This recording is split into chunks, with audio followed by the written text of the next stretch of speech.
Pro. Okay, welcome back to ADSR Pro with me, Mike Smith. Just a continuation on from the reverb effects, soloing, etc. I basically was asked how you can solo it without bringing the fader down. I've had a little look into this, and there seems to be loads of random weird combinations out there. The only one that I thought worked was what I'm about to show you. You'll just have to bear with me. It's quite new to me, this as well, so I'm kind of doing it on the fly. So basically what we've got a bit of vocal. I'm sending it pre-fader to a reverb. Let me turn it on so you can hear it. So basically in the last tutorial the idea was, yes, we've got our reverb there and we wanted to just listen to this reverb.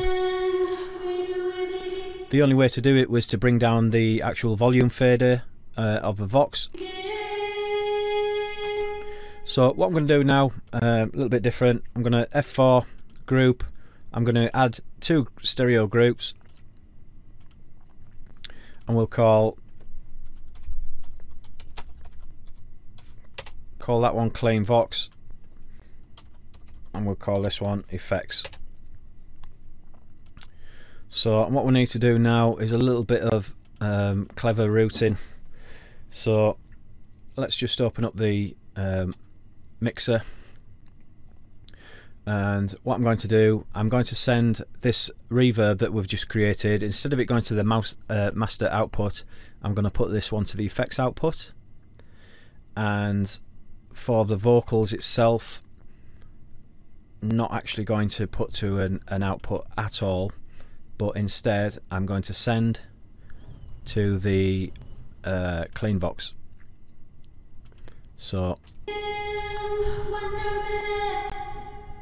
here's our 2 groups here. Let me just colour coordinate them so we can see what's what. Let's pick a bright colour. Open up the mixer. So you can see here's our 2 new groups, 1 Clean Vox and 1 Effects.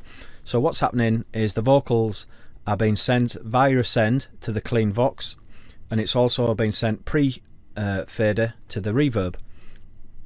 Our reverb, instead of going to a master fader, is then going to this effects, which is then going to the master fader. So now if I just solo the effects,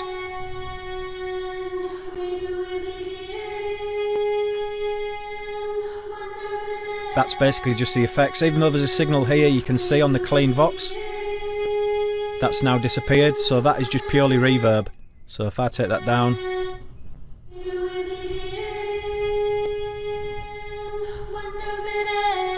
so there's your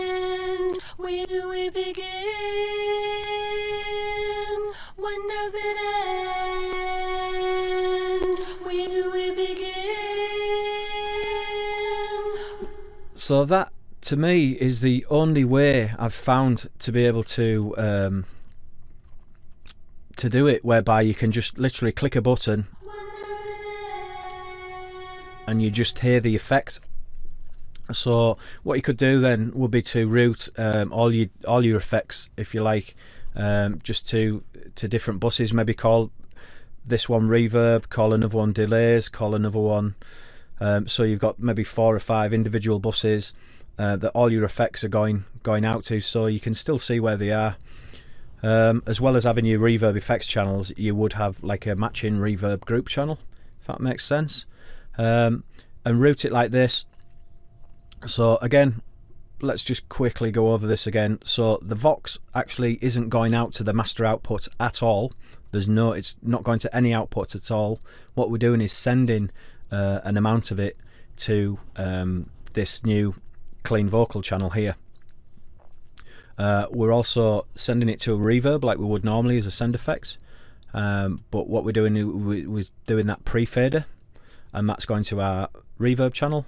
And again, what we're doing now, rather than sending it this time, we are actually routing it into this effects channel, so we've got control over it.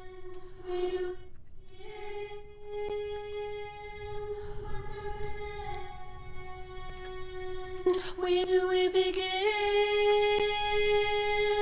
When does it end? So if I just solo the Vox, that allows us to just solo the Vox as normal. And that one just allows us to solo the effect itself. So that's it. A little bit complicated. I'm surprised Cubase hasn't found an easier way. In fact, there may well be. I just haven't found it as of yet.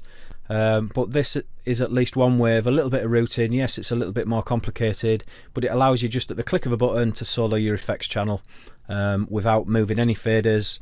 You know, the last thing you want to be doing when you've got your mix set up right is moving your actual main faders. So this is a good quick way, despite probably having a load more channels. It works. So yeah, I hope this has helped. If you've got any more questions, please do get in touch. Until next time, bye bye.